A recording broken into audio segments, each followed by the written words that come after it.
Hello there and welcome to Recon Paint Gaming. I'm Patrick. Today we're going to be doing things a little bit differently.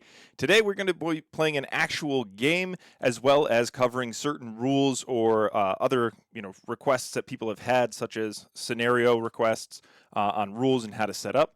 But I'm also going to have a very special opponent today. I'm actually not going to be playing a physical person, but an AI developed X-Wing player, which has been developed over many years. We're going to cover real quick on how that's going to work. And then also I'm going to play against said AI and see how well I do. Because if you're like me, you don't always get to go to the store and play as many times as you'd like or test out every list. And even when you do, you don't always understand how it went or you'd like to go back over it, but unfortunately you have like an hour ride home and you don't always get that chance. So I'm going to show you what I normally do to help prepare for tournaments or even check to see if a list has any coherency or if triggers actually work, and even situations to where I'm going to run into an issue with rules and then I have to look those up. And when you're at a gaming store, it's really going to burn into your time. So this is going to save you when you're actually at the store, to where you're going to understand how your list works, the interactions. You're not going to always have to look up the rules or read your cards over and over and over.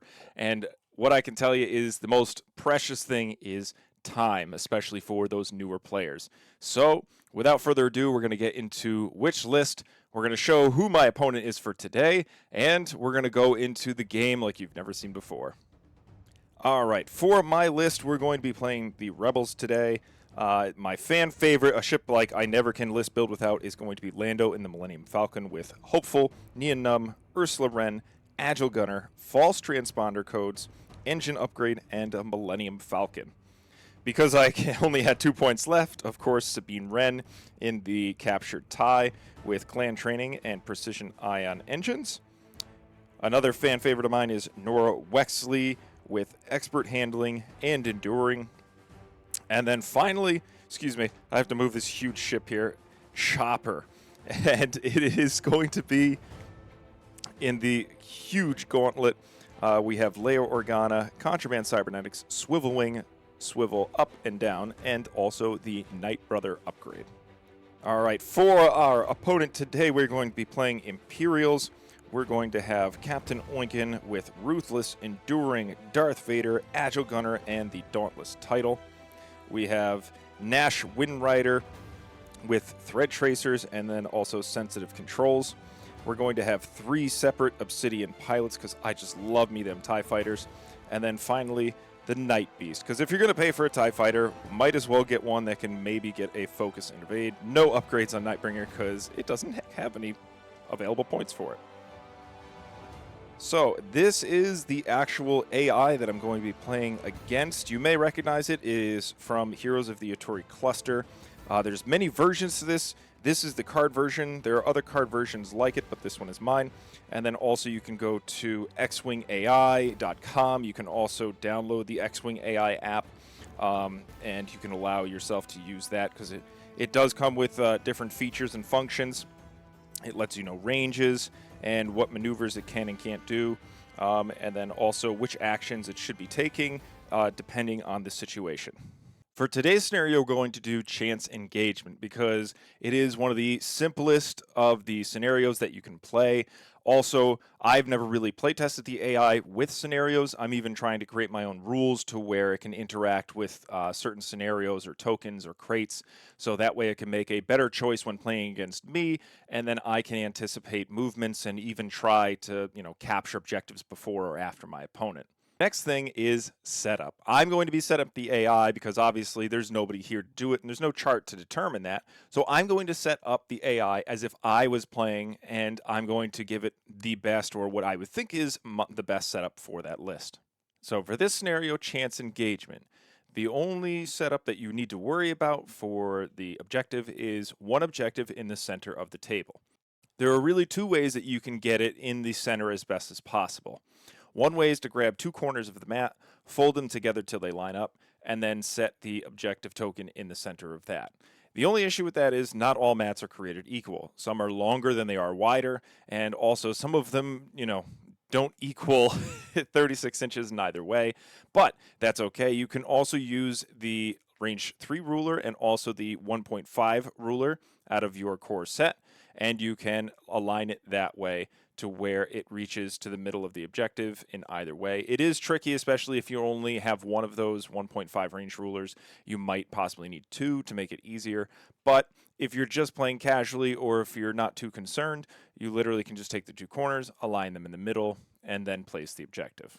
So the Imperials have set up in a TIE formation, which is right here. We have all 4 TIE fighters near the Decimator, and we have Nash in the TIE Interceptor off to the side and facing the squad.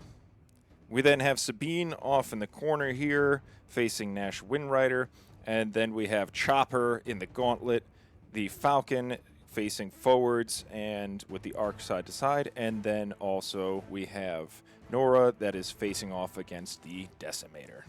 Now, for those of you wondering why I set them up like this, is the Decimator is a heavy, tank. It can put out some damage. It has Darth Vader on it. It has the Dauntless title, and it's, Captain Oicunn, so it can slam into things, still get actions, and be a pain in the butt, especially when you have a squad of TIE fighters off to the side. They're not always best to be ignored because even though there is only 2 attack dice, it is the 1,000 cuts that can kill you. So I put them in a squad. That way they can be kind of a wrecking ball. And also I put Nash off to the side because I want Nash to do Nash things. I don't want him as a target priority, even though the AI might fly him in too quick. And I really want the mechanics of the list to work with the AI. The other reason why I set up my rebels like this is because Nora is a battering ram. She can fly down the throat of whatever your biggest ship is. She does get a free evade if she's range 0 to 1 of whatever's shooting at her, or if there's an enemy ship range 0 to 1.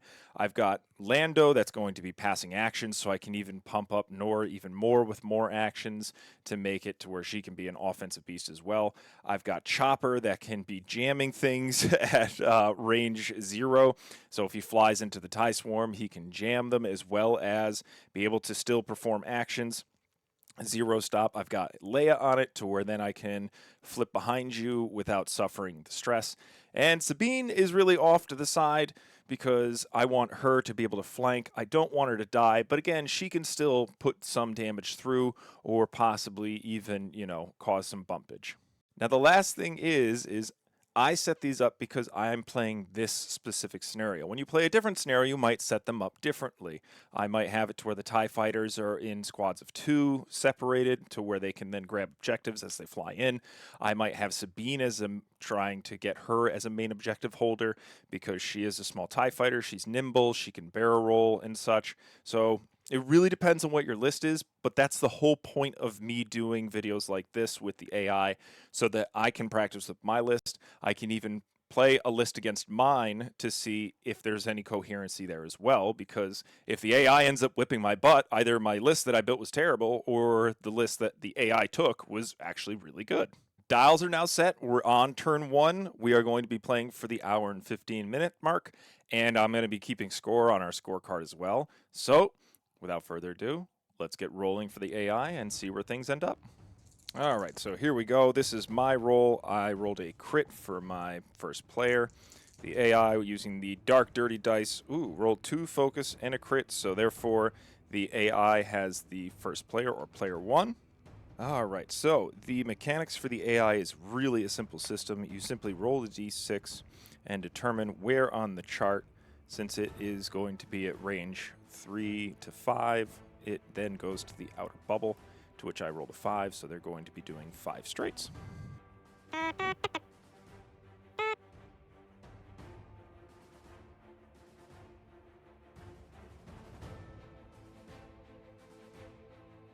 Okay, so there's also another rule for the AI to when they do have or end up with a rock right in front of them in the bullseye at range 1, they perform a barrel roll.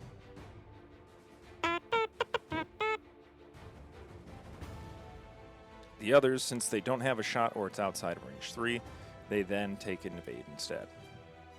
Now it's up to Nash, our other I2, and he's going to be doing a 5.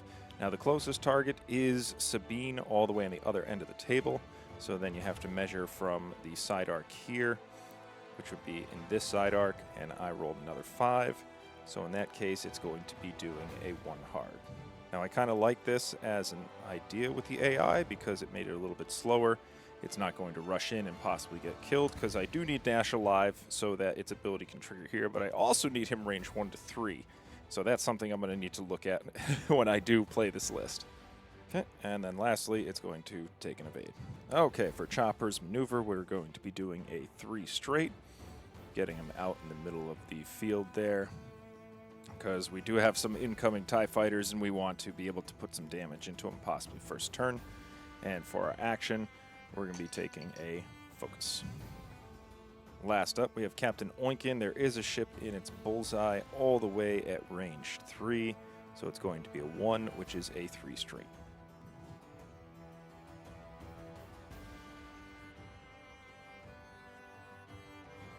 Now the abilities here are to rotate and get a shot, which it can't, target lock if there are not enemies in arcs, and then also to reinforce if they're within arcs of 2 or more enemy ships, which none of those are correct, so it's just going to take a focus, which in our case is an evil blue focus. Next up, Sabine, which her ability is before they activate, they may perform a boost or barrel action, so we're going to boost forward because we really want to get out there quick, possibly flank, and then we're going to be doing the 5 straight. And then taking a focus. We now have Lando at I-5 and then also Nora at I-5, so I get to decide which one activates first, in which case I'm going to be activating Lando first because I want to trigger an ability. So Lando's going to be doing a 1 bank. If you paid attention, it is a white maneuver, but all of my bank maneuvers are blue, so even though my dial says it's white, I get to perform a blue maneuver, and then that means I get to choose a ship at range 0 to 3 to perform an action, in which case I could choose to let Nora do a focus or barrel roll, and I can even let Chopper do either a target lock, or I can even coordinate to someone else that's even further out, or I can reinforce Chopper, in which case I think I'm actually going to take the target lock.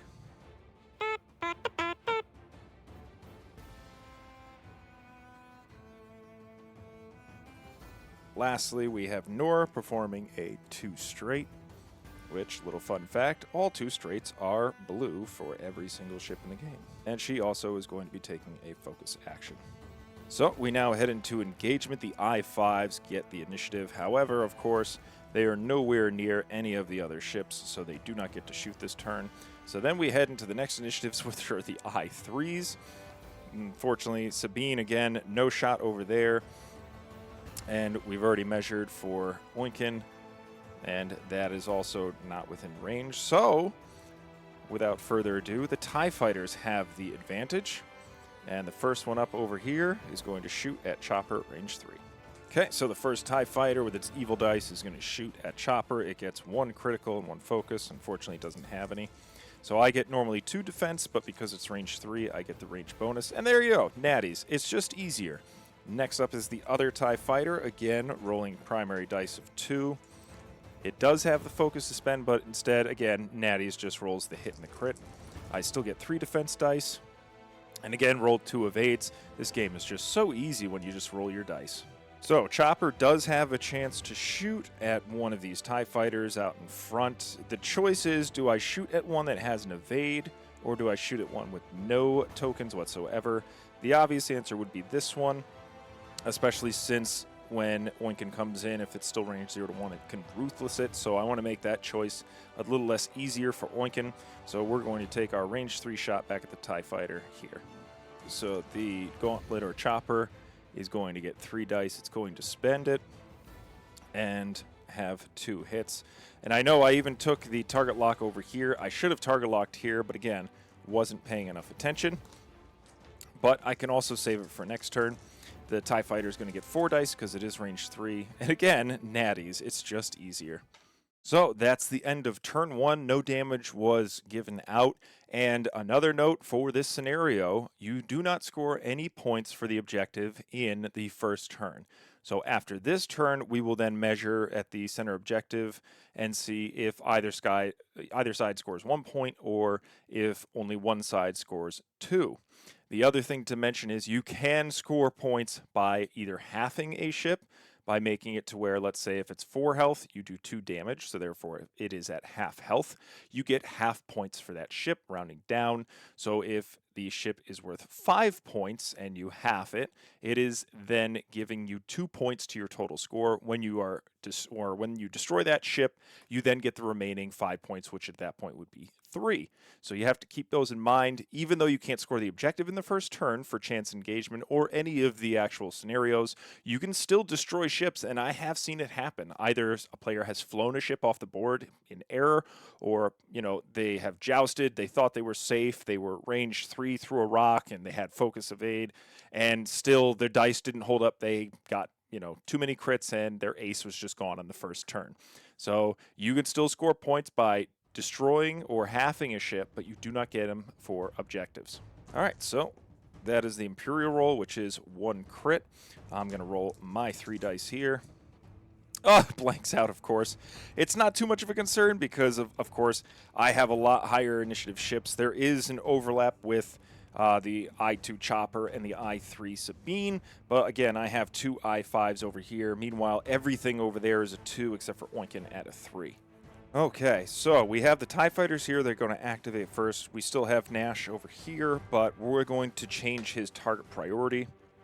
So we rolled a 6 for our TIE Fighters. And again, we know they're at range 3, and they are now out of coherency. So when you have the TIE Fighters in a squad, they roll 1 die and they work together and they do all the same maneuvers. Since now these are their own squad and these are their own squad, I have to roll a die for them and a die for them because they're no longer, coherent with each other. And we know that it's range 3 and it is closing, which is this orange spot right here. And we rolled the 6, which is, in fact, a 3 straight.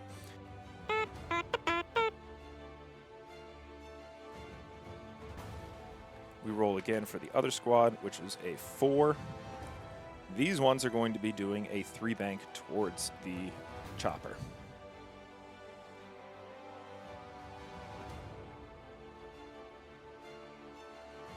And because they all have a shot, they will actually perform a focus because they can't barrel roll to avoid a shot, and they can't barrel roll to get another one because they already have chopper in arc.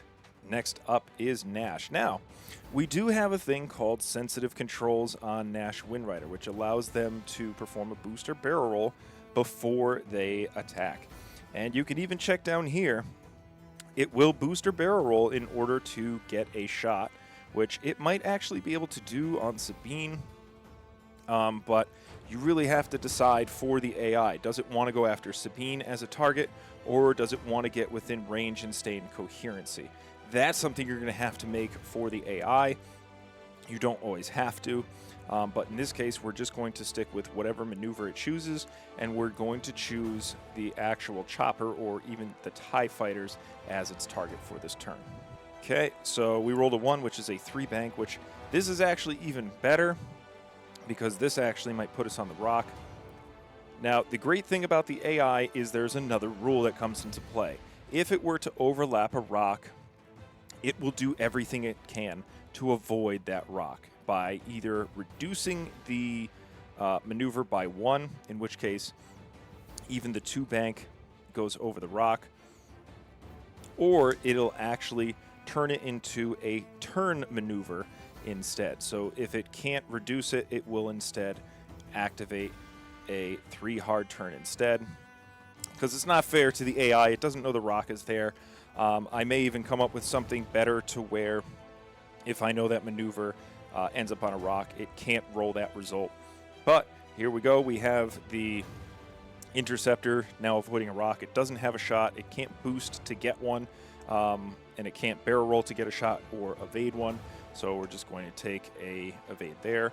Also, the AI can pre-measure, which is really fun because, it can't determine if something is range 3, so it gets to automatically check and then make a decision off of that check. So if this was in fact range 3, Nash would be barrel rolling this way, but instead he's staying within range of these ties, which I'm not supposed to check, but I'm going to. So it looks like it's going to be range 3 of all of these TIE Fighters, which is excellent. Nash's ability is going to work this turn to where he can spend a charge and keep the TIE Fighters alive, even if they get initiative killed. So this time I did not forget to activate Chopper.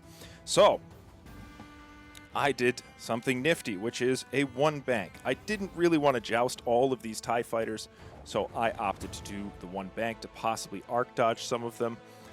Meanwhile, I might be leaving Lando with some problems there because he is going to be taking all of these TIE fighter shots.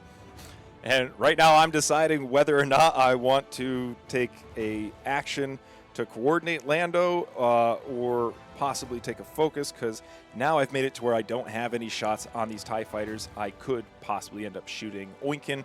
So in this case, I think I'm going to take the focus. So we're going to roll for Captain Oicunn, and we rolled a 2, in which case it is a 1 bank.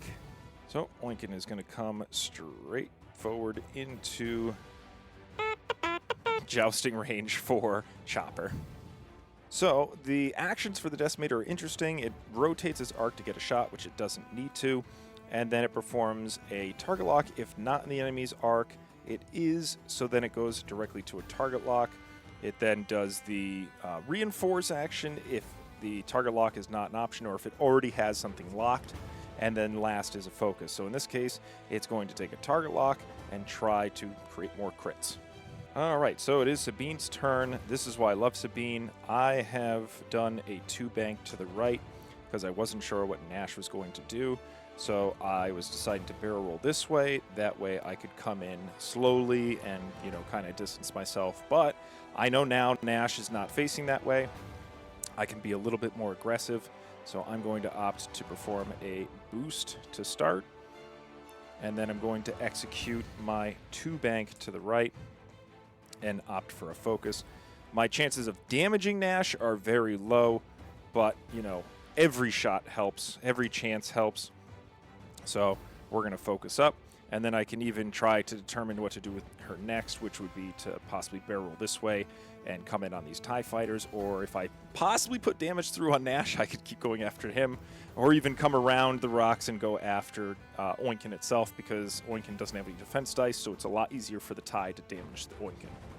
All right, so again, it is my turn to decide what I want to do with my I-5s with Nora and Lando. Do I want to move Lando to give Nora an action first with the blue maneuver, or allow Lando to double tap, or not double tap, but double action on himself?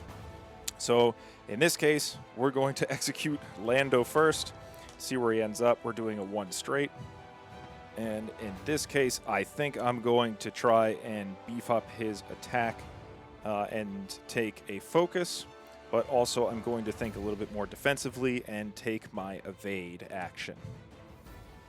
Next up is Nora doing a 3 bank, being a lot aggressive this turn because, again, she loves being range 1 of enemy ships. That way she gets the free evade. And she is kind of an offensive monster. In this case, we're going to be taking a focus. Oh, and I even forgot a trigger. I just remembered that we have Ursula Wren. After a friendly ship at range 0 to 3 is locked by an enemy ship, you may perform a target lock action. So, because Chopper was target locked, I could have performed a lock action on something else like the TIE fighters because I was going to be close to them, or even on Oicunn itself. But again, that's the reason I do this, because if I built this list, I should know the mechanics. I should know how to work it. So again, that's something that I missed. I'm going to have to remember for next turn, especially since I know that possibly the Decimator will be performing target lock actions as a priority if it in fact spends it. And it could have helped me destroy a TIE fighter, since I'm going to be having 4 attack dice, and I'm at range 1 most likely of that TIE fighter. So, again, this is why I do games against the AI, to help me remember my triggers and get into list coherency. Okay, you can see the huge glob of ships in the middle here. It's going to be congested. All right, so of course I did forget an ability for Lando, but I didn't forget Darth Vader. So Darth Vader's ability is at the start of the engagement phase. You may spend 1 force if a ship is range 1 in your front arc, range 0 to 2. If you do, they have to decide to spend a green token. If they don't, they suffer 1 damage. Now for me, I'm going to take the 1 damage because I really want this focus. either for defense or offense. That is going to bring me down to 1 shield. And that's basically an auto damage. This thing's going to, again, be shooting into Chopper. It's going to have Ruthless active, and a target lock, so it could be pumping some serious damage into Chopper this round, but, you know, I'm going to have some options here. Later, I can do like the 4K with Leia and jet past this thing, or I can possibly zero stop, but again, it's Captain Oicunn. It can shoot at range 0 while modifying. It still gets action, so this is a very good system that is working for Oicunn. All right, but don't count me out yet. We have Nora coming up, shooting at range 1. We're going to be doing 4 dice primary. Ooh, okay, so we're going to spend the focus for only 2 hits. The Decimator does not have any evade dice or, you know, defense because it is a 0 agility ship, so it is 2 damage automatically.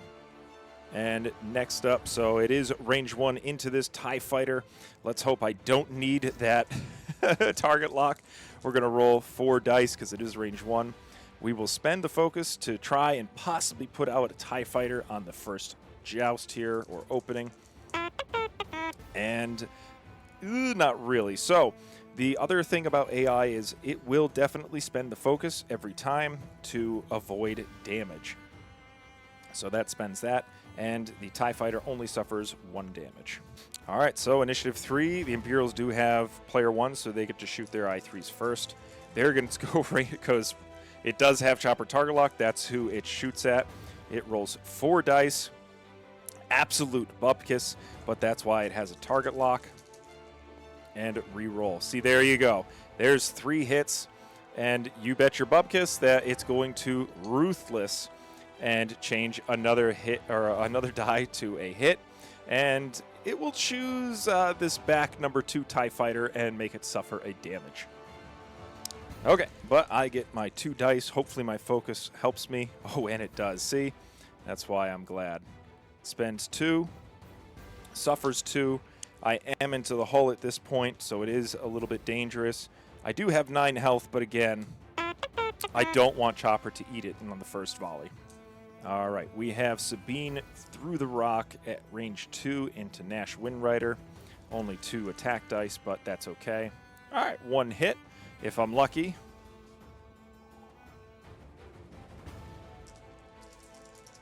I might actually score some damage here. And unfortunately I don't. It doesn't even need to spend the evade, so no damage there. All right, next up is all of the I2s. So we're going to start with Night Beast number 4, going range 2 into Lando. So it's going to be 2 dice. It doesn't have a focus to spend, so in that case, Lando already evades it and rolls a blank. Next up is going to be number 2 from the back, shooting into Lando. Same thing at range 2. Ooh, 2 crits, so that's not good. That's going to be 1 damage at least. I do roll 1 die, and it's an evade. So I suffer 1 shield, which I do have plenty of. Next up, number 3, shooting again, range 2 into Lando. Oh, man, these TIE Fighters are coming through on the clutch. All right, so I rolled a blank. However, I have Millennium Falcon, which if I am evading, I get to re-roll 1 of my dice. Unfortunately, still another blank, so another 2 shields on Lando. And then finally from the back is also going to be range 2 into Lando. So 2 dice from number 1 here. All right, only 1 hit. So I could possibly roll an evade, which I do. And I realized I should have spent that evade on the last roll, so I would have avoided 1 more damage. But in any case, it is what it is. All right, so it's going to be Chopper, range 1 into Oicunn. We've got 4 dice, but unfortunately no mods.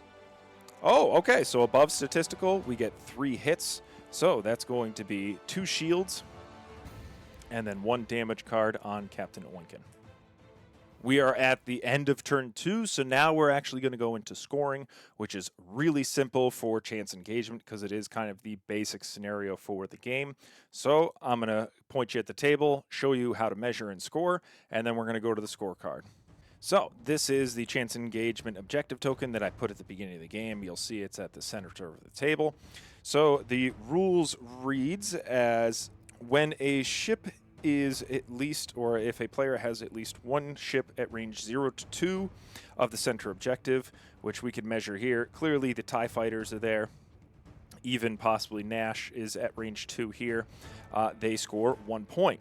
If there are no friend or enemy ships at range 0 to 2 of the center objective, the enemy scores 2 points. But you can see I have Lando, I have Chopper, so they are at least range 0 to 2 of the center objective. So we each score 1 point, which is represented. Blue is going to be the Rebels today, and the Imperials are going to be red. And then you quickly want to check over your ships to see if anyone is at half health yet, which Lando is far from it. Also Chopper, which if you're using the infinite arenas, it even tells you it has to take at least 6 damage, which would be 2 shields and then another 4 damage cards in order to be at half health, so we're good there. And then we've also seen that the Decimator is shields down with 5 damage, but that's nowhere near half. And the 2 TIE Fighters did take a damage each, but they're also not at half yet either. So we've represented the score, which is now 1-1.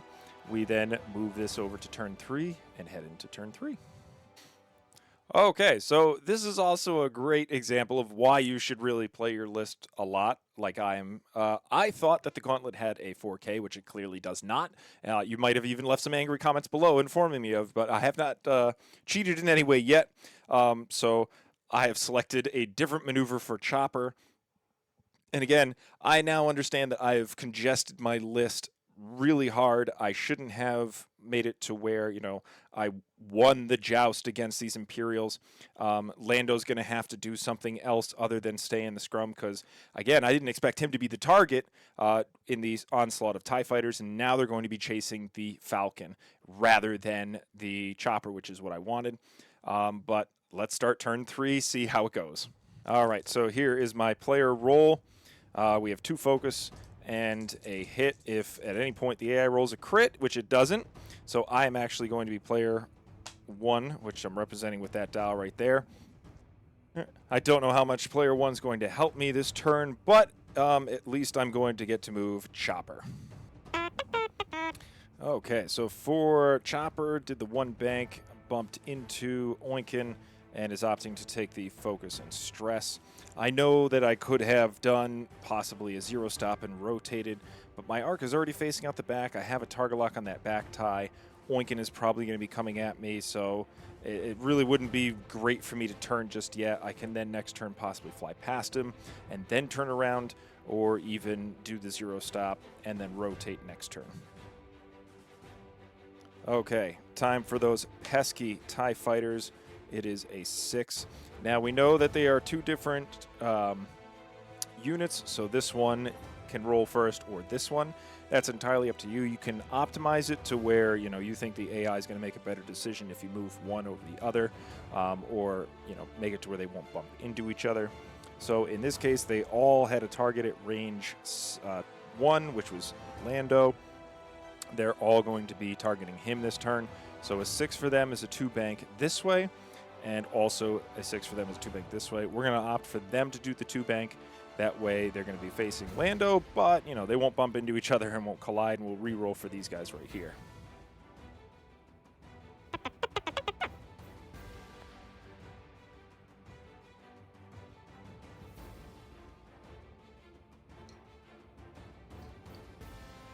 Okay, so they're going to take the focus. Roll for the second group of ties, which is going to be a 3. So they are 1 harding, but they're going to be 1 harding this way because their target, even though it's pointing here, you got to flip it, and they're actually 1 harding that way or to the left.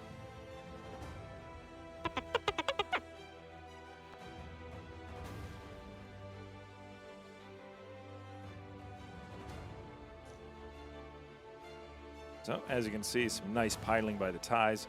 These are going after Lando, these ones are going after Chopper, and we are off to the races. All right, next up is the Interceptor or Nash. So we do have it to where it can perform a boost or barrel roll to possibly avoid an arc. So it will do the boost instead to the right as to get further away from Sabine, or make it to where it gets an extra bonus die for defense. This, of course, gives the stress to the interceptor, and we then get to see what it does, because there is a stress chart on the interceptor. So now we can perform the maneuver, in which case it's going to do the 2 straight, because there is an actual stress chart for the AI. It does have chopper in the bullseye, so it's going to perform a 2 straight and see if it will avoid that rock or just land right in front of it. So there you go. You'll notice that it's not going to fit with the rock, so it's then going to decide to do the 2 bank instead, which is going to be in this direction towards chopper. It could choose the other direction. You know, you can roll a die to see which side it goes on, but that's going to clear its stress and then allows it to take a focus. Okay, Sabine activates next because the rebels have the initiative. We're going to do our activation barrel roll to the right, and then we're performing a 2 bank to the right to continue our attack on Nash there. Okay, so we rolled a 2 for Oicunn, which if you check on the chart, it is saying that it's going to go too hard to the left. Unfortunately, that of course isn't going to go anywhere. It's just going to land him in the same spot. So because we have the Dauntless ability, after you perform or partially execute a maneuver, you may perform a white action treating as red, which we go back to what it says for its actions, which is going to be the target lock. And again, because of Oicunn's ability, while you perform an attack at range 0, treat it as an attack at range 1, which is another interesting thing with the AI targeting things. So it's actually going to prioritize range 1, range 2, range 0, then range 3 shots. So if it has a ship at range 0, it's going to first target any ship at range 1 to 2. If there are no ships at range 1 to 2, it then shoots the ship at range 0. Then if there's nothing there, it finally shoots at range 3. Okay, and I'm not going to forget this time. Because the lock happened there, I now get to do Ursa Ren, which is you can maintain up to 2 locks. Each lock must be on a different object. After a friendly ship range 0 to 3 is locked by an enemy ship, you may perform a lock action. So now I get my free lock with Ursa, and I then have to determine, do I want to target lock number 2, who has 1 damage, or Night Beast, who did perform a blue maneuver, which I forgot, but so I'm going to give him the evade action instead, and then he took the focus action as normal. So I think I'm going to target lock number 2. That way I can possibly kill it this turn. Okay, Nora did the 2 hard. I really wanted to do that 3 hard, but it just wasn't going to work. I do have Nash in my front arc, so I'm going to opt to take the stress focus because I overlapped the decimator. I didn't overlap chopper, which is great. So I get to take that stress focus and possibly do some damage into Nash. We have Lando up next. Knew those TIE fighters were coming in trying to block me. They did an amazing job of trying to do so, but they failed. So I'm doing a 3 bank, which again is a blue maneuver thanks to Nien Nunb crew. All my banks are blue. And again, I really want Lando to be the action monster that he is. So because I did a blue maneuver, I get to do a free action, which is going to be to, cheat when you can. Rotate my arc all the way to the back, and then is going to be to take a nice focus. Okay, start of the engagement phase. Because we have 2 abilities that say at the start of the engagement phase, we have Darth Vader, and also we have Chopper's ability. Chopper's ability gets to go off first. So Chopper is going to use at the start of the engagement phase, each player at range 0 takes 2 jam tokens, which that's going to remove that target lock. That's actually going to be rather big. It's going to put another jam token on Oicunn, which won't do much because it will come off at the end of the turn. But at least he doesn't have mods to attack me. But however, Vader, of course, is just going to Vader. And I'm going to opt to spend that focus to not take a damage because I need all the health I can get.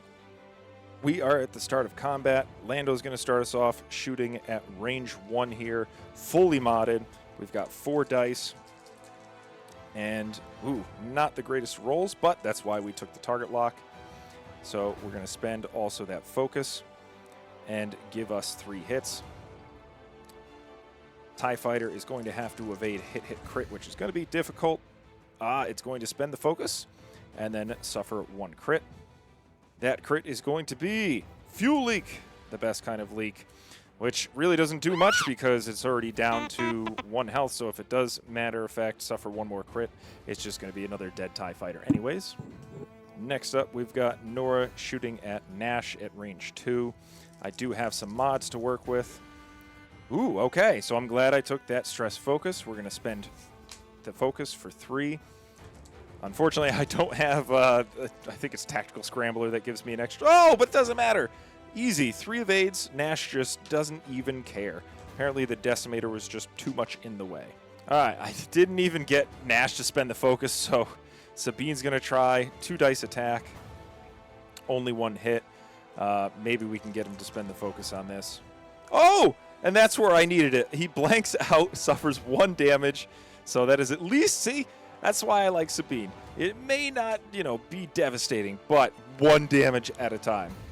Now we can start back up with Captain Oicunn shooting at Chopper. All right. So Ruthless is still in play, however. I believe this is going to be range 1 to that TIE Fighter. And we get 4 dice from Oicunn into Chopper. Oh, man. So that's already brutal. It is going to shoot 2 Ruthless on number 1, which doesn't have any damage. It's then going to take a damage card. I do get 2 dice. I really hope I don't roll 2 focus. All right, I did see.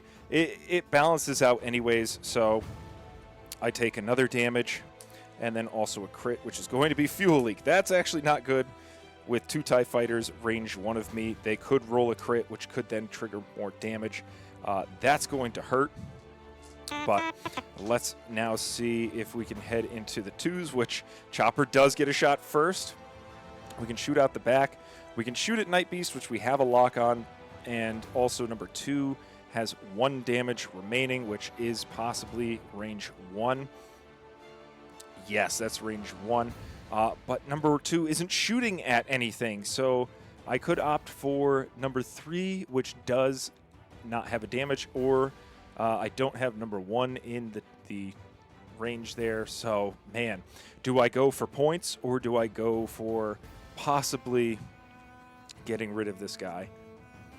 All right, so what I've chosen now is to actually go after number 3 because possibly I can remove his focus, making it just a little bit easier to not suffer damage. So we're going to roll 3 dice. Ooh, okay. See? It pays. So there's 3 hits. We're going to see what 3 rolls. If it doesn't roll a focus, oh, and it does. So it doesn't take any damage, but it now doesn't have the focus to spend on offense. Like, let's hope it doesn't roll natties like I do. All right, so we're going to start with Nash shooting 3 dice into Nora here. Nora does get her free evade because it is Nora. It's going to spend the focus for 3 hits. Nora gets the free evade added to the roll because there's a ship range 0 to 1, which is while you defend. If there is an enemy ship range 0 to 1, add 1 evade result. Not modify, but actually add. And then I roll a blank. So I've reduced it at least by 1. I take 2 shields, so Nash is doing Nash things. All right, we now head into the dreaded TIE Fighters shooting. We'll start with number 1, shooting into Chopper. This is definitely going to hurt. Okay, spends it for 2, rather. It gets rid of the focus. We're going to see if my 2 dice held up. I'm glad I didn't 0 stop. Oh, look at that. See, 2 evades. I'm safe. Now we're going to see what number 3 does with no focus. And, ooh, okay, hit crit. That's not good, because remember, we have fuel leak, so that's probably going to trigger and cause more damage. Ah, see, again. But that's hindsight. I would have never known that this was going to happen with that focus, so I can't say, oh, I wish I kept that focus with Vader. I would have no idea that this was going to be the inevitable outcome. But anyways, I reduce it by 1 because I did roll an evade. I suffer a critical damage, so after you suffer a critical damage, so we check for this, which is stun pilot, and then I suffer another face down damage.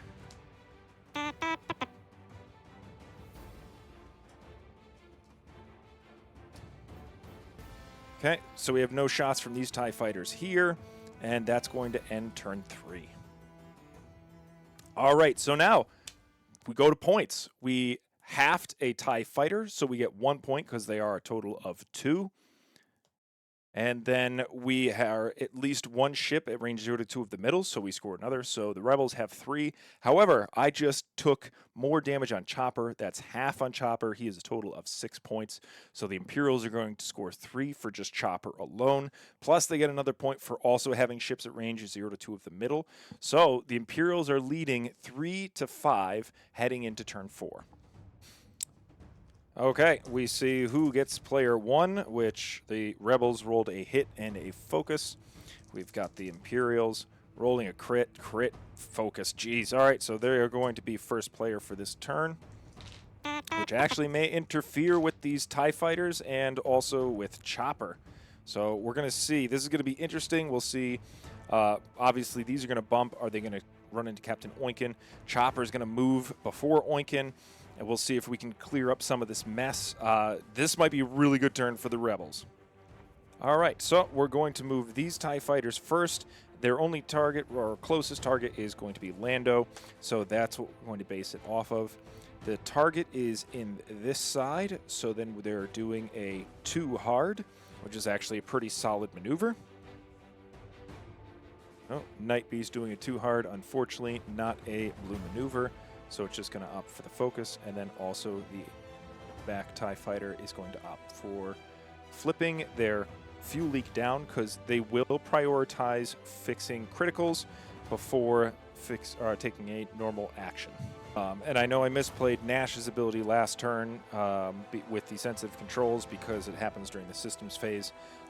In this case, there's not going to be anything that I can do to either barrel roll to get out of an arc or closer or get a shot. He's all set, so he's not going to sensitive controls. Also, it didn't really affect the mechanics last turn, but we're going to roll for Nash now, which his closest target is closing. It is a 2, so he's actually opting for the sloop, and if you remember, so it's actually in this arc, but you can see that it's slooping to the left, which is actually a pretty solid maneuver for this ship right here. So we're going to be doing the 3 sloop this way, which is going to stress him out. But as you can see, that's pretty good board position for him. It's going to be pretty tough to either get a shot on him or not get shot by him. All right, the other group of ties, you can see that they have Chopper right in the bullseye with that lead tie. So we're going to be doing a 2 straight, which is going to bump into the back of Chopper. So in this case, we can just put this right next to them, slide them forward until they bump into the side. And then they will opt for a stress focus, which is not a bad choice. They might have a target, they might not, but also they might not even be getting shot this turn. All right, so this is Chopper's turn. He is initiative 2. He does have stun pilot after you execute. If you moved or overlapped an obstacle, you suffer damage. I don't have any concerns. I am doing the 3 straight, so we're going to see if that's going to clear, because Nash did do that sloop there. It might fit, it might not, but it is now Night Brother. After you reveal a non-blue maneuver, if you are stressed, you may spend 2 charges to gain a focus or an evade of that type. So I'm going to choose to take the focus. Oh no! So he isn't going anywhere. He is, because we can see that the corner doesn't make it here. So he's going to be backing up, staying exactly where he is.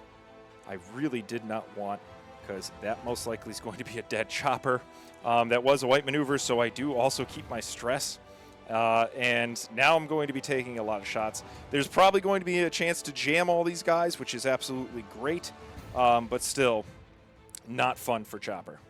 All right, it's time to see what Oicunn does. He could possibly get out of this. So we rolled a 6 for Captain Oicunn, which normally it would be a 3 right hard, which would have put him onto a rock. But if you remember, there is a stress chart. So if we look at 6, he's going 2 straight, which clearly isn't going to put him anywhere.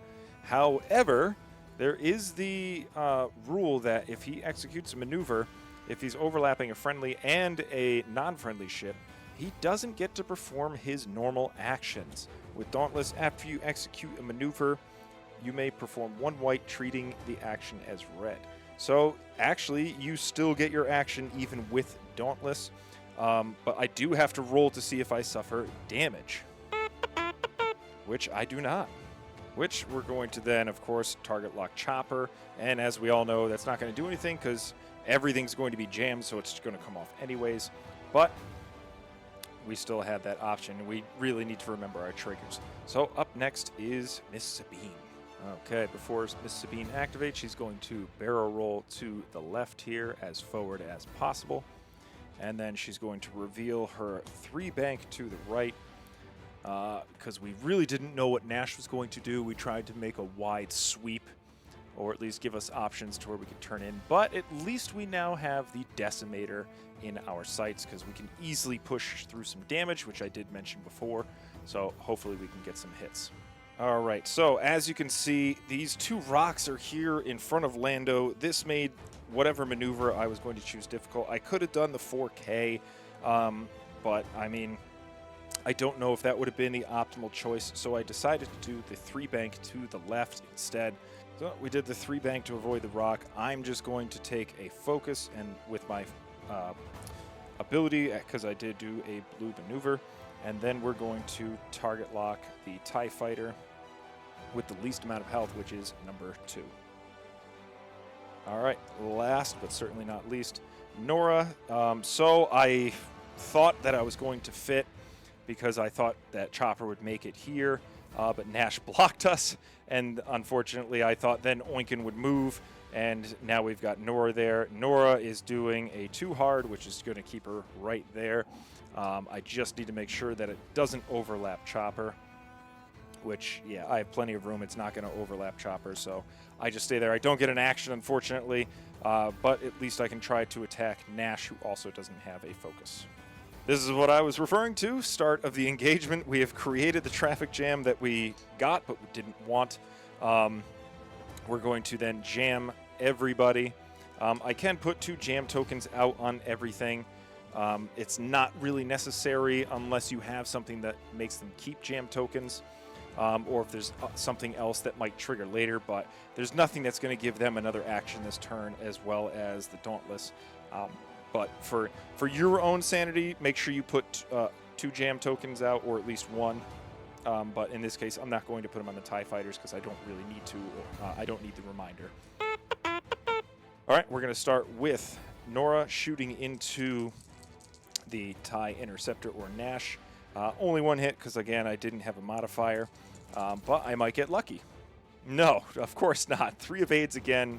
Nash just spitting in my face, not allowing me to do any sort of damage. We then can head over to Lando, and this is going to be a tight shot because I locked number 2, which if you go straight out, it is going to go through the rock, unfortunately, and I have hopeful. I don't have trick shot, which I normally do, so that's going to only be helpful for the TIE Fighter, not for the Falcon. But there you go. So I'm going to spend it for 3 damage on the off chance that I might destroy him. This thing is going to get 4 dice because it is range 2 through a rock. And as you recall, it took the action to flip down the crit rather than take the focus. So it can't modify. In fact, that is a dead TIE Fighter, which is good for me. And you might be thinking like, hey, that's not fair. It would have never flipped down that crit because, you know, it only had 1 health left. There was no reason it needed to flip that down. But that's also a learning opportunity for new players. You don't always have to fix crits. So that's why I'm explaining it to you now. But for the AI, it's always going to try to prioritize fixing crits because it doesn't know what crit it has assigned to it. It just knows that it should fix it rather than keep it, because if you didn't have the rule to where it fixes a crit, it's going to keep crits that it know it should fix and then die immediately. So it is up to you. You can, you know, make the AI take the focus rather than flip that crit face down. But for me, to teach you guys how to use AI, I'm going to let it die. All right, so we head into Oicunn at I3. It doesn't have any mods. It did spend this Vader, and I opted to take the damage with Chopper at the beginning of the engagement phase. So, because I really need this focus here for defense, we're going to roll the 4. And there you go. Hit crit into my gauntlet here. So I'm going to roll 2 dice. And I get 1 crit. So again, Chopper just really taking damage. Oh, and it's direct. So Chopper now down to 1, 2, 3, 4, 5, 6, 7, 8. I need only one more damage for it to die. That's not great. So we're going to see if he lives. All right, hopefully Sabine can do something here. We're going to roll our 2 dice. Only 1 hit, but again, no defense for the Decimator, so that's going to knock it down 1 more. All right, and finally the TIE Fighters now get to go. So TIE Fighter here with 2 dice. Oh, geez, rolling hit crits. They are really out for me. So it is range 2 through a rock. I at least get 2 dice. So it is 1 evade, so I will suffer 1 more shield. And now it is going to prioritize Nora rather than Chopper because, again, the average dice roll here is not going to be great. So it prioritizes range 1 to 2 shots. We will see if it is range 1. Ooh, that is range 1 all day. So, yeah, it's going to prioritize a range 1 shot over a range 2 into Nora. It's going to spend no focus because it wasn't able to take any or it got jammed off by Chopper. So that's great because we know that Nora's ability is to add an evade if there's a ship range 0 to 1, which there are 2, but it only adds 1 die. And we roll the second evade. The next shot is range 2 from this TIE Fighter. So nothing there. Again, adds the evade, rolls, and gets another evade. So not too bad. Chopper lives on 1 health. It might not get to shoot next turn because Oicunn does have initiative. We did, in fact, lose half on Chopper. So, or actually, no, we already did the half on Chopper, but we 1 more damage. It's going to get another 3 points there. I did manage to kill a TIE Fighter, so that's going to be another 1 to me. And then Oicunn is not yet down to half. We need 1 more damage on Oicunn to get half there. And then we both score a point because we both have ships range 0 to 1 of the objective. So the timer is almost out. We are on turn 5. So this is it. The last turn for me. Let's see if I can turn it around literally and figuratively. Okay, the final turn because the timer has rung. The Rebels are going to roll 3 focus. I don't know if that's going to do it, but I don't even know if I want the initiative. And there is 1 hit and 1 focus, so I have the initiative for this turn. I'm going to take this and move it over here. In that case, I get to move Chopper first, which actually might be beneficial. Let's see what happens. Okay, we're going to Chopper. We're going to also Leia because it's at the start of the activation. That way I can perform red maneuvers but reduce their difficulty, so it is white. Also, I'm going to activate Contraband Cybernetics, so even though I am stressed, I'm going to be able to perform an action. We are kicking out all the stops here, and we are then going to 3 hard with our Chopper. Okay, Chopper is now moved, going to take that focus and sit over there, hopefully survive long enough to take a shot. We then get to move their team, which is these TIE Fighters over here. So let's get started that. Okay, so we're going to quick recap all of the movement here. I was able to fit the 3 hard with Chopper, which we can even put the ship back on its base. And that fit nice. Sabine was able to barrel roll to the right, 1 hard avoiding the rock, and may even have a shot on the Decimator, halving its points, let's hope. Nora did the 2 bank after Nash bumped into the Decimator, and then did not take any damage, but couldn't perform any actions, in which case, actually, it does clear its stress. This TIE Fighter did bump into the Decimator, so it didn't get an action, and it did take a damage, so that's actually half points. We'll count that at the end of the turn. This one also cleared and took a focus action. This TIE Fighter 2-banked towards Lando. Lando 2-hearted. Probably going to be a slap fight because Night Beast was able to take the evade and then focus because of a blue maneuver. So basically, 2 ships that do blue maneuvers and get 2 actions. It's very nice. So let's do it. We're going to start with Lando over here and see if we can do any more damage to Night Beast.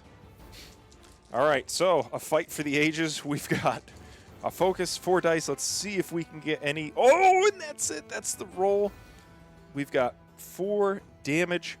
Night Beast has 2 health left, so if he rolls well enough, which he does have a good chance with focus evade here, he just needs to see some paint, and he's got it. And, oh, he doesn't, but he can still spend the focus, still spend the evade, but that is going to be half points on Mr. Night Beast.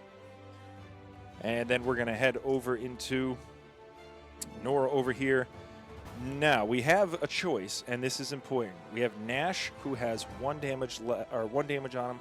I could half points for 2, or I could really shoot 2 dice into the Decimator. It is only 2 dice. If it's at range 3, the Decimator does get an action here. And we couldn't Vader this turn because nothing was in range 1 of the Lord himself. So he's actually going to have a force for offense. So it is a very crucial question. Does Nora want to shoot into Nash for 2 points, or do I want to shoot into the Decimator? And again, I may have Sabine in arc here, but I don't think I do. So 1 more damage and I get half points, so I think I'm going to go and do that. Okay, so measuring it, it is range 3. We only get 2 dice. We need 2 hits in order for this to work. Let's see what we get. Oh, 2 blanks, absolutely nothing. The Decimator with with the disrespect roll absolutely evades it. So those are my I5s. We now head into I3s, which Sabine does have the initiative over Oicunn. Let's see if it is in the arc. Oh my god, that's so close, and I do have it. So Sabine, and it's going to be at range 2, it looks like. So it is only 2 dice. Let's see if Sabine can possibly do more damage than Nora. Oh, so we're going to have to spend the focus, but that is automatic damage onto the Decimator. So it's a total of 8 damage into the Decimator, which it has a total health of 16. So that is half. So I'm at least going to get half points for that, which is only going to be 3 points. But I'm already up to 4 with Mr. Night Beast. We're now going to give the initiative 3, which is going to be here. So this is going to be the deciding shot. Unfortunately, we've got 3 dice with the Decimator. It took a lock onto Chopper. This is probably going to be all the points. Yep. So with this, we're going to spend the target lock to reroll both focus. And that is only going to be 2 hits. So Chopper has a very good chance of surviving. He was able to take the focus because of the Contraband Cybernetics, so I have 2 dice. I could evade this. If I do, I live, and it's going to change the game. Unfortunately, I only get 1, so that's going to be a total of 1, 2, 3, 4, 5, 6, 7, 8, 9 damage. Oh, why didn't they build this thing with 10 hull? So unfortunately, that is Chopper off the table, so that's going to be another 3 points. But we're going to see. It is a race to damage at this point. So we now head over into the I2s, which unfortunately my I2 is gone. So it's now going to head over into Nash, which Nash has no shot this turn, nothing. So we're just going to head into the TIE Fighters. Let's make some space. I've got stuff all over the table here. So we've got 2 dice from here to here. Nora has a shield left, so really good chance. Nothing from this TIE because it doesn't have a focus. This TIE here. Nothing as well, so absolute bupkis. And then final shot here is going to be Night Beast. Oh, we could have used that focus, so only 1 crit, which is only going to maybe be 1 shield left on Lando. All right, so this is it. Because they got Chopper, that's going to be 1, 2, 3 points for Chopper. Nothing else was halved. We still have Nora well above half. Lando as well. Nothing has touched Sabine. She's just been absolutely amazing. And then they're going to get 1 more point for being range 0 or 1 to 2 of the objective. I myself am going to score 3 points for taking off a point from, or doing half there. I get another point for eliminating doing half points to Night Beast. And then also, so the total is going to bring me up to 10 because I have 3 half points there, half points here, so that's almost half the list. And then because of the 4 turns of scoring the middle objective, so I only get 1, 2, 3. Actually, is Night Beast 2 points? Oh, Night Beast. Yeah, I still only get 1 point. Yeah. All right. So the final score is going to be 10-10. Night Beast is worth 3, but I only get 1 for half. Then I get another 2 for these two. I get 3 for this one, and then because of the 4 turns to where we each score the middle objective. So I'm only scoring 10 points. They're only scoring 10 because they have 6 points for Chopper, plus the 4 for the middle. So that is it. That is time. All right, so that's going to do it for this exciting match. And comment if you want. Let me know what you liked. I understand this only went 5 turns. It ended in a tie, but you need to understand that some new players are going to struggle with their lists. Things are going to take a little bit longer. And also, the biggest thing to pay attention to is only 1 ship died this entire match. Things were taking damage, but nothing was coming off the table. And if you really pay attention to the math, it's going to slow your game down because things progressively need to die in order for the game to speed up. And if nothing dies or nothing comes off the table, unfortunately, there's nothing you can really do about that. And you're going to have more ships moving every turn, more ships shooting, more ships defending, and it's going to make your game length smaller. So you need to keep that into consideration. If you're paying attention to the game and you're like, wow, really nothing is dying, I probably only have maybe 2 or 3 turns left, unless for some reason 5 ships all of a sudden get eliminated, and then you're going to notice, all right, whoa, there's only like 4 ships left on the board. Things are going to start picking up rather quickly.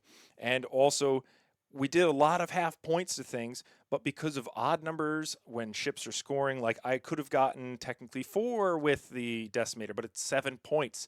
So it rounds, it's half rounding down. So I only get the 3 points rather than the 4.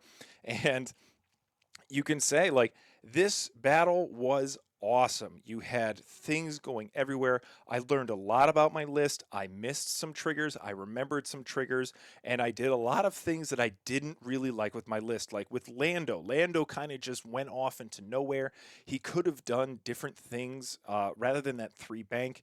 He could have possibly ran into some of those ties. That way he could have stuck around, maybe eliminated the decimator rather than flying off into the corner and really not doing anything for the rest of my list. Nora was putting damage through here and there, but really it's supposed to be Lando feeding her actions or things getting target locked so Lando can pass an action to Nora, therefore doesn't have to use the action himself, so he can pass it to Nora, and there you have 2 ships fully modded because I built the list that way. And then you have Chopper. Chopper did the work. Chopper hung out at range 0, was jamming everything, but I really didn't take advantage of it. And that's where I now need to go back as a player and evaluate what did I do wrong, where did I go wrong, and how can I avoid it in the future, which starters, I think I set up wrong. I think I set up Chopper right in the middle of the board, which I shouldn't. I should have set him off to the side so that Lando had the middle of the table, Nora next to Chopper. That way they both can work together. Lando's passing actions to either of them, and then have Sabine run up along the table side. Now, that being said, if you change the scenario on me, I'm going to set up completely different. Everything's going to change. Target priorities are going to change. And I think we're going to go into that next time. We're going to talk about a different scenario, target priorities, and objective priorities, and so on. And then we're going to talk about ways to set up your objectives so that it's benefiting you and not benefiting your opponent. And also how you can use rock placements to make it difficult for ships like mine to get around the table. And then also ships like theirs to not have free range like these TIE fighters did. They came right up the middle. They were able to completely spread out my list and split it apart. And that was the AI doing it. So if you can think like that, because new players make decisions like this, they fly right up the middle, and you're going to have to determine, are new players going to do this? And wow, that was a really awkward maneuver. I don't know why the AI chose that, and it's because players do that when you're playing them, because you might know the player that you're playing with, but you might also not know their full skill length. They might be newer to the game, or they might be taking a list that they're not familiar with, and they're like, oh yeah, no, I totally thought that would fit. I didn't think it would bump. And so that's where the AI is great too, because it's going to make decisions that you might have never expected. And you're like, man, I would have never thought about doing that. And it's because the AI is designed to choose a maneuver that would benefit it and keep you in arc and shooting, which is great for chance engagement. So you can then try it with other lists and mix and match. I'm not going to lie, I like both lists. I designed the TIE fighter list a way long time ago. It is 6 ships on the table. It's 4 TIE fighters, which are my like awesome ships, an interceptor, which doesn't let things die, because of Nash's ability, which nothing did die, so I never got to use Nash's ability. And then, of course, a Decimator. And Captain Oicunn is really a punishing ship when you think about it, especially with the range 0 abilities. And now the next thing to do is go over your list and see what you never even used, what you possibly, you know, didn't even think about using or forgot to use, and how you can remember that. Like with expert handling and Nora, I should have been more effective with that because, again, I can move Lando, barrel roll her. That way she can be more maneuverable and keep on firing. The same thing with the clan training. I know you're not really wanting to joust with Sabine, but it's really great when you can take an evade and then also take a focus and really build up your defense. And then even Agile Gunner, I forgot that was on Lando, which allows me to, again, increase my actions. It does make him a little bit more predictable when he moves, but it also gives him more action economy and choices because if I know that there's a move that would be beneficial regardless of which way my arc is facing, and I'm like, well, he knows I'm going to turn my arc left and right, but I'm 3-hearting to the right. There's nothing he can do about that, and that's just going to make my list even better. And also, they might say, oh, see, now that he's rotated left and right, he could turn 3-hard left, 3-hard right. He could go 1 straight and then rotate because it's a blue maneuver. So I got to remember that. False transponder codes, I never remembered that, which is a key thing for Lando because he's going to be locking stuff, so he should have been jamming stuff. And then again, hopeful didn't go off because the only thing that died was Chopper, and that was at the last turn. So I really want to keep Lando closer to my list. These are all the things that you should be thinking about when you play, and these are all of the ways to make yourself a better player. So thank you guys for watching. If you have a list and you want to submit it, and you can be the AI, or if you want me to fly it and pair it up against an AI list, please email reconpaintgaming@gmail.com and I can incorporate it. And if your list wins, you might get a prize and I'll contact you about it. And we can even go into, other ways to play, other designs that you can take a look at, other lists, and so on and so forth. But thank you guys. This has been a blast. I have been wanting to do this for a while, and let me know what you think. If you would rather me do a top-down view or different angles and play out the turn, or even dive into certain other rules as I play. Because guess what? I probably got some rules wrong today, and that's okay because you guys, the community, are going to alert me, which is then going to alert anybody who watches the video, and a lot of people get rules wrong all the time, and that's just part of the game. So we're all here to help each other. We're all here to enjoy the game. So thank you guys for watching. Click the like and subscribe, and have a good one.